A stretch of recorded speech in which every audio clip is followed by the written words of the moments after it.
మనకు గనక ఈ బ్యాంకర్ల నుంచి ఫోన్లు చేసి, "ఏవండీ మీకు ఇన్ని లక్షల రూపాయలు పర్సనల్ లోన్ శాంక్షన్ అయింది. తీసుకుంటారా? ఇంత తక్కువ వడ్డీకి. లేకపోతే క్రెడిట్ కార్డ్ లోన్ ఉంది, డెబిట్ కార్డ్ లోన్ ఉంది, వెహికల్ లోన్ ఉంది, హౌసింగ్ లోన్ ఉంది. ఇట్లాగా కొనుక్కోండి, తీసుకోండి, కొనుక్కోండి, తీసుకోండి, తీసుకొని కొనుక్కోండి" అని చెప్తా ఉంటుంటారు.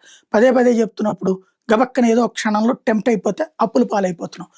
క్రెడిట్ కార్డ్ ఒక పక్కన, మళ్ళీ క్రెడిట్ కార్డ్ మీద జంబో లోన్స్ అని ఇట్లాంటియన్నీ కూడా నడుస్తుంటాయి.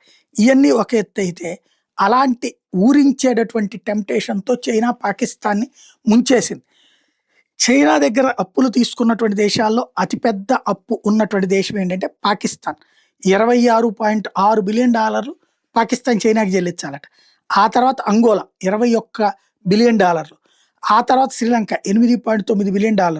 ఆ తర్వాత 6.8తో ఇథియోపియా, తర్వాత కెన్యా, తర్వాత Zambia, Bangladesh, Laos, Egypt, Nigeria, Ecuador, Cambodia, Belarus, Cote d'Ivoire, అలాగే సౌత్ ఆఫ్రికా, కాంగో అంటే బ్రెజిల్, అలాగే బ్రెజిల్, మాంగోల్డ్, అర్జెంటీనా, ఇట్లా వీళ్ళందరూ కూడా అప్పులు చైనా దగ్గర తీసుకున్నారు.